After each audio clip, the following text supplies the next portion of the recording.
함께 읽겠습니다. 하나님이 미리 아신 자들을 또한 그 아들의 형상을 본받게 하기 위하여 미리 정하셨으니 이는 그로 많은 형제 중에서 맏아들이 되게 하려 하심이니라. 아멘. 우리 옆 사람에게 이렇게 또 주일이니까 축복합시다. 우리가 늘 주일마다 마음에 두는 말인데 새로운 시작입니다. 축복합시다. 새로운 시작입니다. 마음이 힘들 때는 옆 사람을 향해서 좋은 마음을 가지면 금방 마음이 좋아집니다. 나의 장점을 봐주세요. 한 번 더 축복합시다. 나의 장점을 봐주세요. 그게 당신이 사는 길입니다. 축복합시다. 네. 목사다 보니까 성도들의 문제나 어려운 일들을 주목하게 되잖아요. 그러다가 예수님을 보는 시선을 놓치면 마치 바다로 가라앉듯이 제 영혼이 침체되고 이게 녹이 쓴다 하는 것처럼 영혼이 삭는 것을 느낍니다. 항상 예수님을 보면 여러분 희망을 보고 또 뭐 옛날에 조엘 오스틴이라는 사람이 쓴 것처럼 긍정적인 것을 봅니다. 하나님 하시는 일을 보는 거죠. 그렇게 여러분 타인이 나에게 그래서 구원의 밧줄이 됩니다. 그래서 타인의 장점을 보다 보면 그게 나에게 또 하나님의 그 좋으신 뜻, 선하신 뜻이 됩니다. 여러분 그렇게 힘들 때는 옆 사람의 좋은 점들을 보시고 축복하고 격려하시기를 바랍니다. 자, 오늘 우리가 우연과 섭리라는 제목으로 하나님 말씀을 듣는데 섭리에 대해서 계속 듣고 있어요. 여러분들이 이렇게 머릿속에 상상하면 좋을 것 같습니다. 그러니까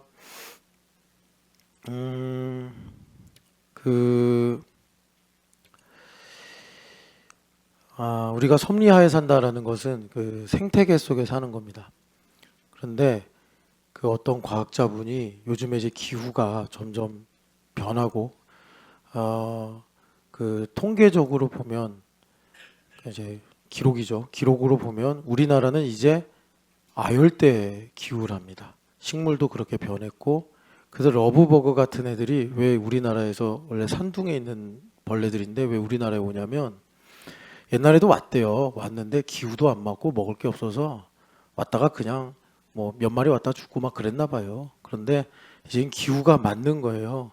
그리고 먹을 것도 많아진 거예요. 우리나라 토양도 바뀌고 이래서. 그래서 걔네들이 야 여기가 우리 집인가 보다 그렇게 이제 번식을 하게 되더라는 것입니다.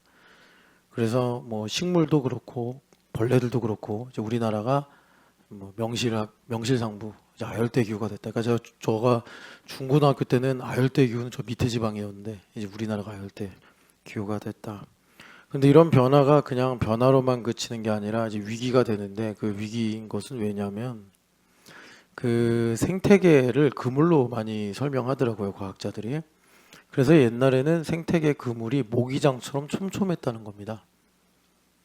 그래가지고 그 모기장 그에서 한두 개 끊어진다고 해서 막 심각한 문제가 안 생기잖아요. 근데 지금 지구의 생태계는 축구 골대 그물 같다는 거예요. 그러니까 거기서 한두 개 끊어지면 구멍이 크게 뚫리는 겁니다. 그래서 이 자연이 스스로 회복되고 자기를 지키는 이런 힘이 많이 와해됐다 이렇게 말씀하더라고요. 섭리는 그런 그물과 같습니다. 영적 생태계의 그물.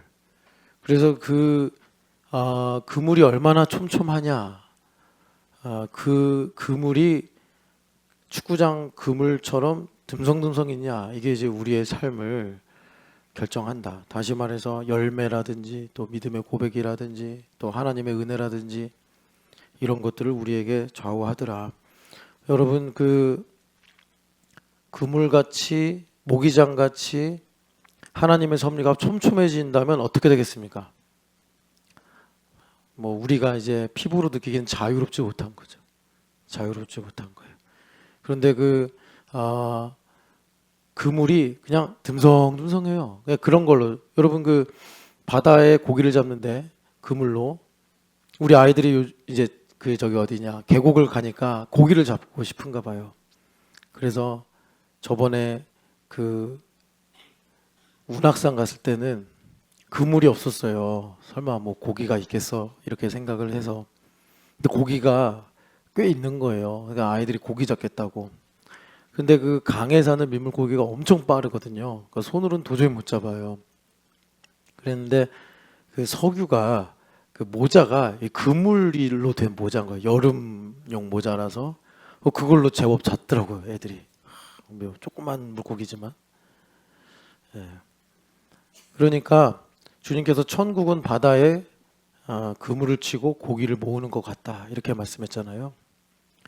그래서 그물이 그렇게 촘촘하면 하나님의 섭리가 나에게 그렇게 복되게 다가오는 것이고, 근데 축구장 네트 같은 걸로 그물을 쓰면 뭐 고기가 잡힐 리가 있겠습니까? 그냥 숭숭 빠져나가서 그물을 밤새 수고롭게 내렸으나 한 마리도 못 잡는 상태가 되더라. 여러분 다시 한번 촘촘한 영적 생태계의 그물망을 가지시기를 축복합니다. 촘촘하게 꼼짝없이. 제가 오늘 또 그 날이라 그런가 팔보클럽이 또 통계를 발표했는데 아침부터 더워 죽겠는데 열받아가지고 저에게 고난을 주시더라고요, 많은 분들이. 그래서 또 한번 회개하고 하나님 이 인간들을 어떻게 해야 될까요? 이렇게 기도했는데 뭐 저보다 주님이 더 그러시겠죠. 제가 뭐 주님 앞에서 주름 잡을 수도 없는 거고. 그런데 이게 다 그물망에 관련된 겁니다. 그러니까 그 멸종 위기 영혼들이 몇 명 있더라고요.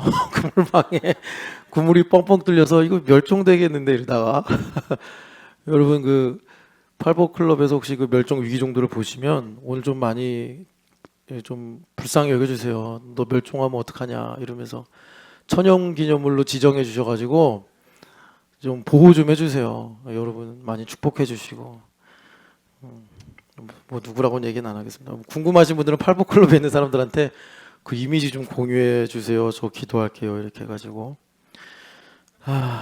자, 그 크리스틴 로젠이라는 사람이 경험의 멸종이라는 책을 썼대요. 저도 안 읽어봤어요. 그냥 요약만 읽어봤는데 재밌는 말이 있더라고요. 무슨 말을 했냐면 사라진 우연성에 대해 이런 말입니다. 우연성, 우연. 그러니까 이 사람이 그 우리가 사는 시대를 일컬어 이름을 붙였는데 과잉 설계 시대를 살고 있다 이렇게 말을 해요. 과잉 설계 시대를 살고 있다. 그러니까 너무 의도적이라는 거죠. 요즘 세상 사람들이 사는 게 자기의 의지, 자기의 생각도 커지고 많아져서 그렇기도 하지만 또 타인의 말하자면 알고리즘이라든지 뭐 이런 것들이 더 사람을 꽁꽁 묶어서 이제는 우연한 기회가 조금도 누구에게도 오지 않는다 이렇게 말을 해요. 옛날에는 사람들이 어떤 일을 선택할 때 야 가성비 있다 이런 말을 했거든요. 근데 그걸로도 이제는 이게 그러니까 그 가치가 충분하지 않은 거예요. 사람들을 볼 때. 그래서 가성비 대신에 가성시다 이런 얘기 하더라고요. 그러니까 비용 대비 가치가 아니라 시간 대비 가치라는 거예요. 그래서 그런 것들을 기준으로 사람들에게 그 주목을 받은 앱 같은 게 있는데, 그게 뭐냐면 줄 서는 앱. 옛날에는 맛집에 가면 웨이팅 한다고 길게 줄 섰는데 이제는 미리 그 시간을 딱 정해놔 가지고 최소한으로 기다리고 그리고 최대한 빨리 하여튼 뭐 이런 식으로 이제 모든 계획을 세운대요. 그래서 가성시다. 그러니까 우연히 끼어들 수 없는 그런 시대를 살고 있다. 이런 말을 하는 거죠. 제가 왜 우연에 대해서 얘기하냐면 우리가 섭리를 알기 위해서인데 이 섭리는 우연하고 아주 성격이 비슷한 면이 있습니다. 그러니까는 우연성이 사라진다는 거는 사람들이 점점 이 섭리를 알기가 힘들어진다. 이렇게 보시면 됩니다. 그래서 섭리는 영적인 일이고 섭리는 눈에 보이지 않습니다. 섭리는 신명기 29장에 감추어진 일이라고 말씀합니다. 그런데 그런 것이 마치 우리에게 이게 다가올 때 하나님의 섭리를 깨닫게 되거나 하나님의 섭리를 따라가려고 할 때 그럴 때 느낌이 꼭 뜻밖의 나타난 우연처럼 우리에게 이렇게 이제 발견되고 또 고백이 되더라라는 거예요. 그러니까 사람들이 자기 의도가 강화돼 가지고 이제 그 과잉 설계 시대를 사는 것처럼 내가 내 뜻과 내 힘대로 살려가려고 그럴 때 하나님의 섭리가 줄어드는 게 아니라 하나님의 섭리랑은 별개로 사는 거죠. 그러니까 이런 겁니다. 이제 우리가 한번 상상을 해보면 그 하나님의 섭리가 감추어진 일이다라고 말씀하는 성경이 신명기 29장인데 여러분들이 신명기가 한 33장까지 있나요? 34장까지 있나요? 하여튼 간에 그 신명기 거의 이제 끝부분이잖아요. 신명기는 한 편의 설교예요. 엄청 긴 설교죠. 그걸 며칠에 걸려서 했는지 하루아침에 했는지는 모르겠어요. 하여튼 그 모압 평야에서 바울이 아니라 이제 그 모세 선생님이 이렇게 이제 설교를 하신 거예요. 회상을 하면서 이스라엘 백성들에게 설교를 하신 거예요. 이제 가나안 2세대. 그래서 그 설교를 할 시점이 언제냐면 1세대 마지막 군인이 죽었을 때 시작합니다. 그 군인이 딱 죽으니까 이제 하나님 말씀이 응한 거잖아요.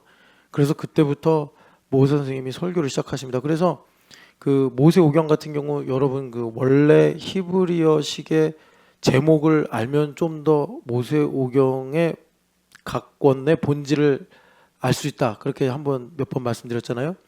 그래서 그 신명기가 영어로 보면 듀테로노미 해가지고 뭐 두 번째 말씀 이런 뜻인데 사실 원래 그냥 히브리식 제목은 설교예요, 설교. 그냥 설교. 그냥 뭐 레마 뭐 이런 식으로 여러분 이해하시면 됩니다. 그러니까 모 선생님이 쭉 설교를 하시다가 이제 정리를 해주시는 거죠.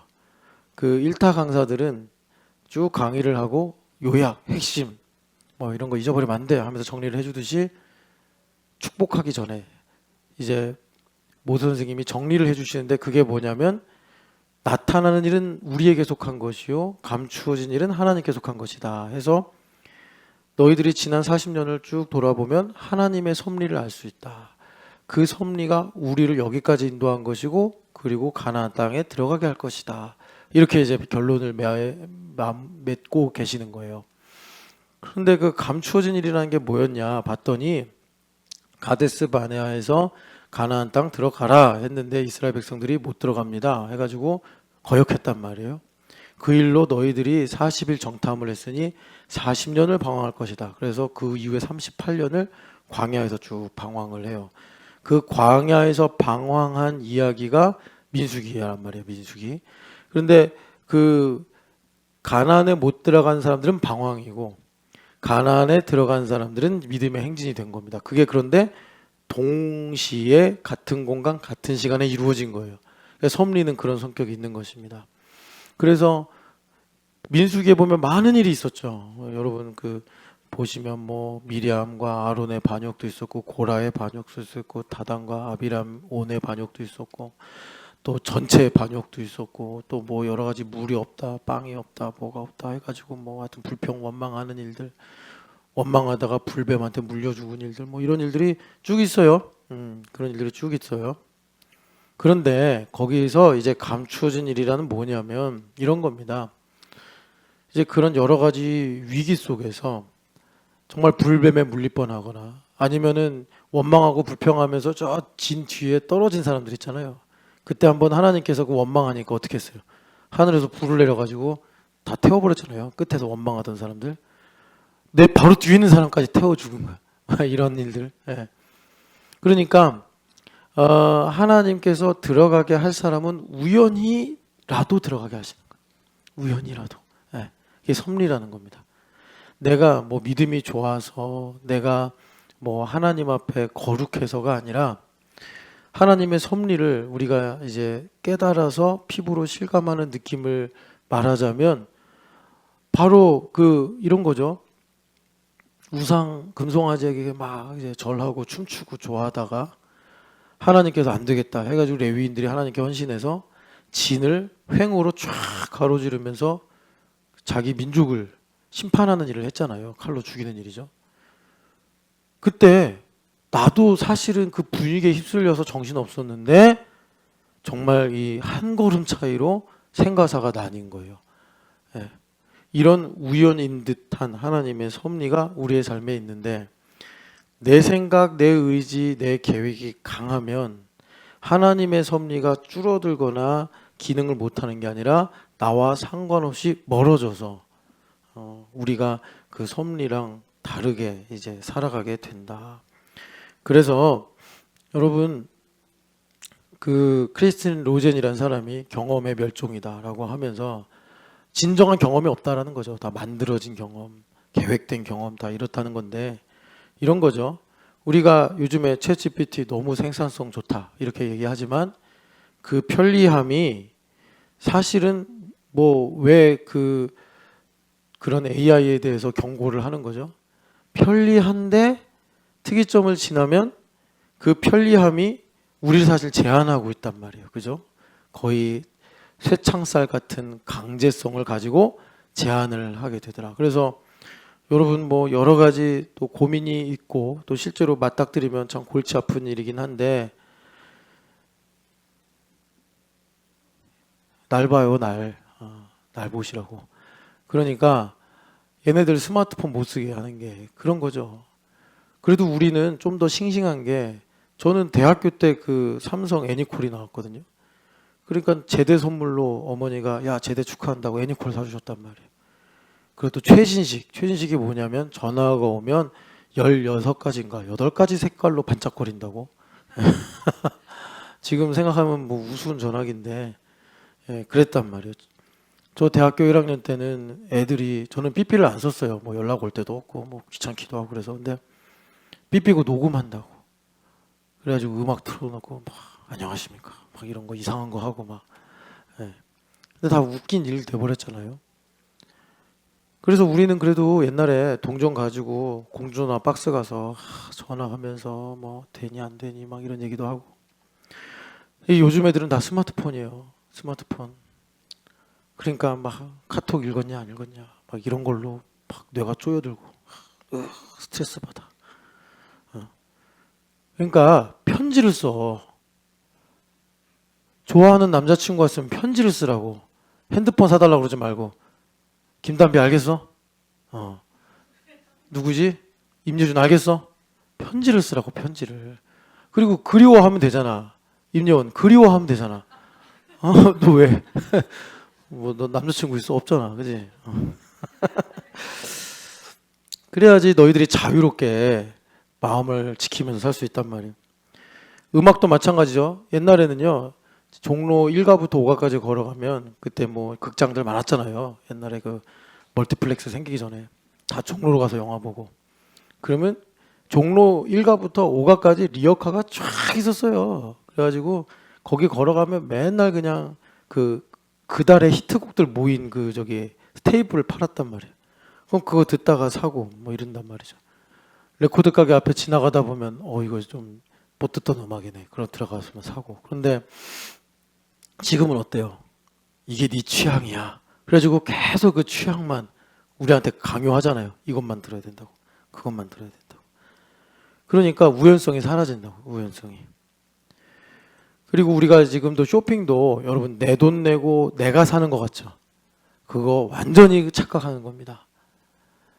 그러니까 우리가 이제 살려고 검색도 하고 또 그러다가 선택해서 구매도 하고 그런 게 엄청난 데이터로 모이잖아요. 그거를 잘게 분석을 해가지고 계속해서 나로 구매하도록 선택하도록 압박을 한단 말이에요.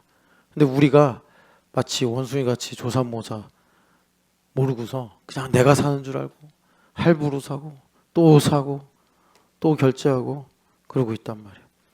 요즘에 그 신문에 보면은 계속 그 AI 교과서 때문에 막 그 주장하는 그런 기사들이 나와요. 광고란에. 우리 아이들이 AI로 숙제를 하게 되면요. 가장 큰 문제가 이거예요. 오답이 없어져요. 오답이. 그런데 역사를 보면은 많은 사람들이 어떤 퀀텀 점프 같은 도역을 할 때는요. 오답에서 시작을 했어요. 그러니까 그 페니실린을 발견한 누구 있잖아요. 과학자. 그 사람이 그 페니실린을 어떻게 발견했냐면 자기가 그동안 다 실패한 오답 노트를 정리하다가 영감을 얻은 거예요. 오답 노트. 그러니까 물론 정답도 한 8할 정도 필요할 거예요. 우리 아이들이 공부하면서. 그런데 그러다가 실수하고 시행착오를 하는 오답도 2할 정도 있어야지 정답이 가르쳐 줄 수 없는 비약에 준하는 깨달음을 얻어서 우리 아이들이 실력이 쌓인단 말이죠. 우리 시대가 이런 것이 점점 불가능해지는, 점점점 포위망이 좁아지는 시대를 살고 있단 말이에요. 이만큼 우리는 하나님의 섭리를 가지고 볼 때, 이제 우연을 볼 때 우연이 점점 없어지는 거죠. 우연이 점점 없어지는 거예요. 자, 우연 말고 섭리를 볼 때, 섭리는 이런 어떤 그 우리를 둘러싼 환경이 아니라 내 안에 있는 자기중심성이 강화되면 강화될수록 하나님의 섭리는 점점점 우연처럼 상실되게 된다는 것입니다. 하나님의 섭리는. 여러분, 이 우연과 섭리의 유사점을 발견하시고 하나님의 섭리를 구하시기를 축복합니다. 그래서 우리가 섭리를 따라 살려면 영적인 생태계 속에 있어야 된다. 아까 전에 그 그물망 비유했잖아요. 옛날에는요, 그 가축이 전체 동물의 1%였대요. 1%. 그리고 나머지 다 야생 동물이에요. 옛날에. 그걸 언제를 기준으로 말하는지는 모르겠어요. 하여튼 그런 옛날에. 근데 오늘은 전체 동물의 가축이 97%래요. 그리고 3%가 야생 동물이래요. 그러니까 완전히 지구가 바뀌었죠. 그래서 걱정하는 게 뭐냐면 우리 동물들 다 멸종되겠다. 그만큼 생태계가 많이 와해돼서 이게 야생에서 생존하기가 어려워졌다. 그렇게 말해요. 이게 다 이제 기후변화와 함께 일어나는 일들인데, 여러분 그 기후변화에 대해서 아마 많이 들었을 거예요. 지구의 온도가 처음 올라간 게 아니다. 이렇게 주장을 해요, 사람들이. 그러면서 과거를 보니까 빙하기 이후부터 한 1만 년 동안 4도 올랐다. 4도.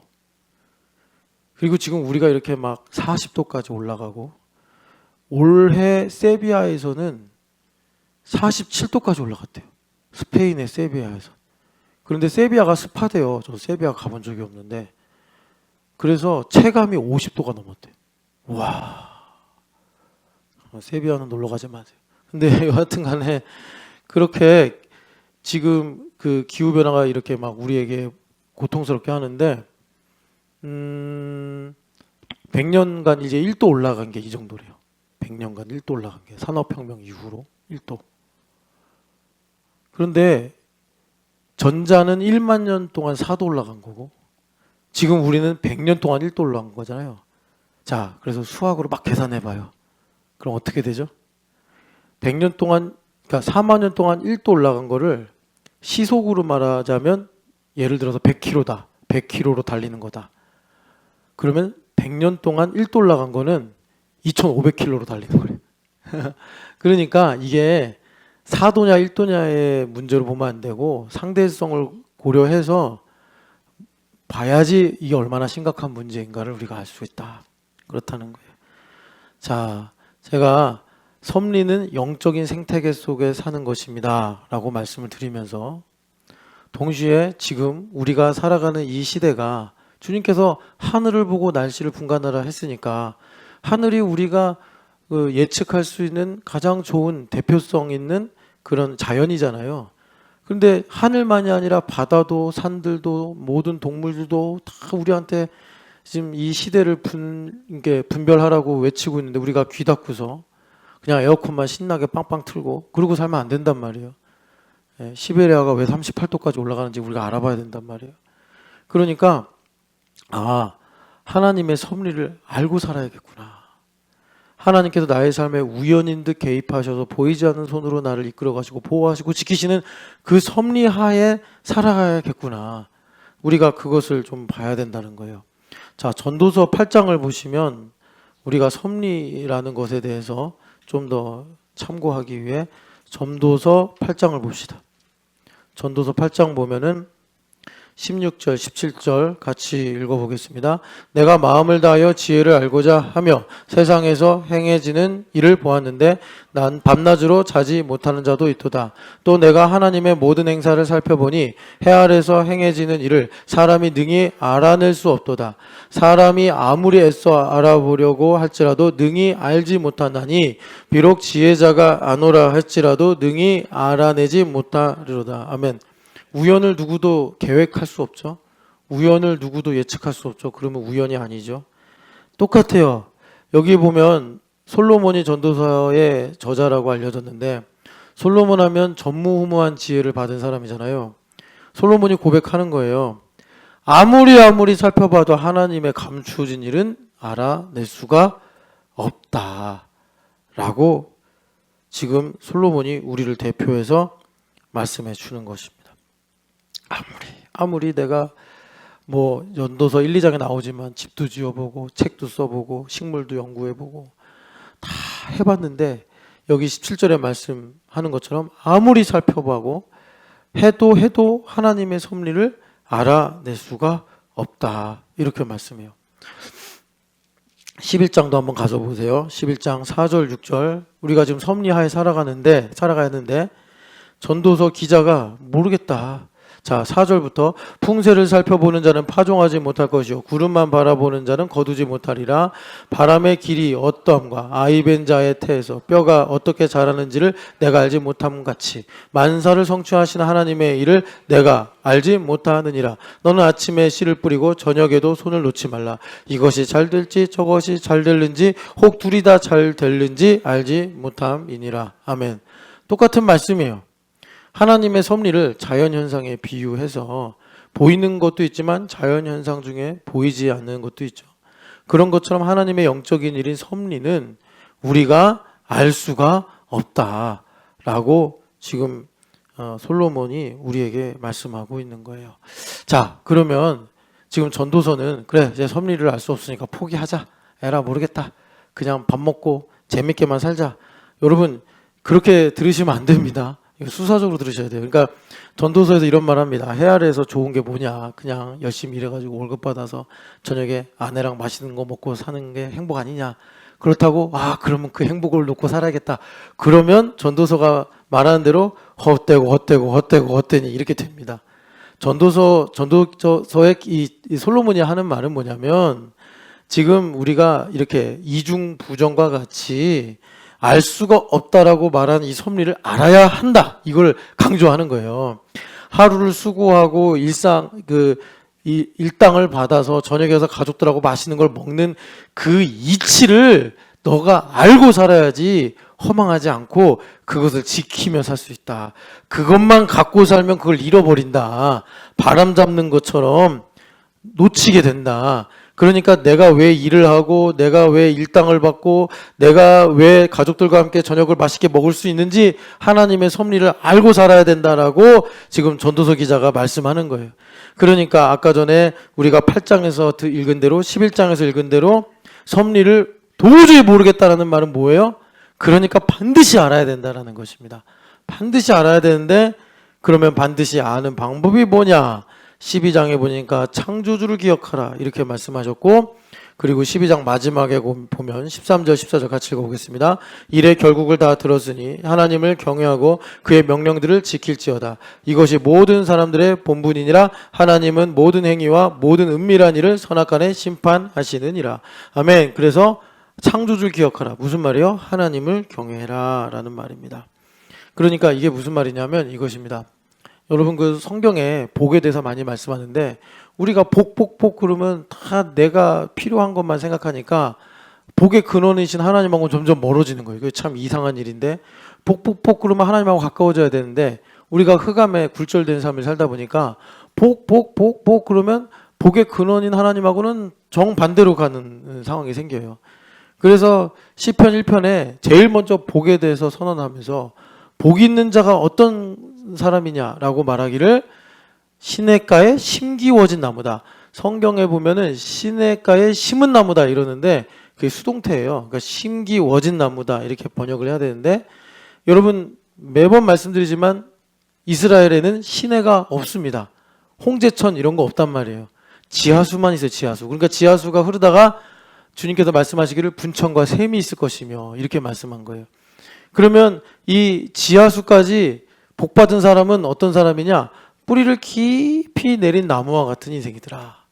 그래서 수면 위로 오고 가는 상황, 뭐 비가 오든지 눈이 오든지 비가 안 오든지 뭐 기근이 오든지 여거와 상관없이 나무니까 저 밑에서 흐르는 지하수의 뿌리를 깊이 내려서 거기서 수분을 공급받는 거예요. 그러니까 이 나무는 신기하네. 실제로 그 유대 예루살렘에서 이제 여리고로 가면 버스 타고 한참 한 5시간 달리든가 그래요. 한참 달리는데 그 정말 예전에 한번 배상진 형제가 동부에서 서부로 운전을 하고 가는데 감자밭인가 옥수수밭인가 그냥 수평선처럼 계속 그런 끝없는 감자밭만 이렇게 쭉 가다가 정신이 해롱해롱해졌나 봐요. 잠도 못 자고 그러니까. 그래서 경찰이 잡았대요. 상진 형제를. 너 약했지. 뭐 이런 식으로 아 내가 지금 이렇게 며칠을 운전하느라고 너무나 피곤해서 지금 제가 이런 겁니다. 했더니 경찰이 수고한다 그러면서 이렇게 가이드를 해줬다는데, 진짜 그런 것처럼 대추야자 나무, 종려나무가 끝없이 이게 이제 펼쳐져요. 아주 큰 광경인데, 근데 주변에 어디도 강이나 물이 없어요. 제가 나중에 알고 보니까 이 대추야자 나무들은 뿌리가 엄청 깊대요. 그래서 태풍이 와도 누웠다 다시 일어난대요. 그게 어떻게 가능한지 모르겠는데, 그래서 번영의 상징이다 뭐 이런 얘기를 하더라고요. 여하튼 간에 깊이 뿌리 내린 나무, 여러분 그렇게 하나님의 섭리까지 믿음의 뿌리가 깊이 내려지시기를 축복합니다. 깊이 내려지는 거예요. 깊이. 여러분 깊이 내려지는 거는 수직적 이미지죠. 그런데 이제 이 영적인 컨셉이 우리 삶에 실제로 와닿을 땐 수평적으로 연결되고 결합이 되는 거예요. 연결되고 결합이 되는 거. 그래서 아까도 여러분 제가 1시간 기도하는 거 갖고 여러분들께 좀 압박을 했는데, 1시간 기도 다른 거 아니에요. 여기 보면은 하나님 아버지 정경철 집사 건강하게 해주시고 야근 덜하게 해주시고 평화롭게 하시고, 하나님 또 직장에서 힘을 내게 하옵소서. 하나님 이 사람 집사 콜레스테롤 수치 낮아지게 해주시고 콜라 좀 그만 마시게 해주시고, 허우성 집사 하나님 아버지 교회에 충성하게 하시고 이상한 생각하지 않게 하시고 요령 피지 않게 하시고 이렇게 하면 1시간 금방 돼요. 이거 연결되고 결합이 되면 강가빈, 강일애, 강희샘, 김단비 그냥 아는 대로만 기도하면 허지우까지, 그리고 중보자 방문자까지, 그리고 여기 밑에 일본 협력 선교사 요코하마반도 아리타키에, 그리고 그린라인 교회 정진문 선교사, 신명진 오유리 선교사, 문영준 선교사 뭐 쭉 나오잖아요. 그러다 보면 1시간 된다고 연결되고 결합이 되는 거란 말이에요. 그러면 하나님 보실 때 어떻게 된다고요? 얘가 뿌리를 깊이 내렸구나. 그래서 마르지 않는다고, 잎사귀가 마르지 아니하며 철을 따라 열매를 맺나니 주님의 섭리하에 살아가게 되더라라는 것입니다. 그래서 하나님의 섭리를 발견해가는 것을 잠언에 보면 명철이다 이렇게 말씀하는데, 자 잠언 20장 5절 다시 한번 읽어보겠습니다. 여러분 잠언 20장 5절하고 잠언 20장 27절은 그냥 여러분 주소처럼 외우고 다니세요. 20장 5절 같이 읽어보겠습니다. 사람의 마음에 있는 모략은 깊은 물 같으니라. 그럴지라도 명철한 사람은 그것을 길어내느니라. 아멘. 모략이 있는 사람은 시냇가에 심겨진 나무와 같이 뿌리를 깊이 내려서 하나님의 섭리를 깊은 물처럼 길러낸대요. 그런데 그 예전에 그 소아마비 백신 만든 사람, 개발한 사람, 그 사람이 이탈리아의 아시시에 가가지고 성 프란체스코가 있었던 그런 예배당, 수도원 그걸 둘러보다가 영감을, 인사이트를 얻어서 그 소아마비 백신을 만들었다고 했잖아요. 똑같다고. 왜 안 믿으세요? 연결되고 결합이 돼서 하나님 아버지 우리 신영기 집사 하나님 어쩌고 저쩌고 저쩌고 양희만 집사 하나님 강건케 하시고 김재용 형제 하나님 레크레이션 참 인도해 주셔서 감사합니다. 문찬영 하나님 아버지 이렇게 신촌 살롱 쓰는데 하나님 착하게 또 이렇게 기도를 하면 주님께서 아시시에 안 가도 영감을 주셔서 안부라잔 논문이 생생하게 넘치도록 나온다고. 근데 어제 왜 수영장을 안 하고 자녀 한 말이야 집에서 그냥 샤이니하고 제일이 얼마나 신나게 노는데 그런 걸 보면서 사는 게 인생의 낙이지. 젊은 것이 여러분 그렇게 하나님의 섭리를 깊은 물에서 길어내는 명철을 가지시기를 축복합니다.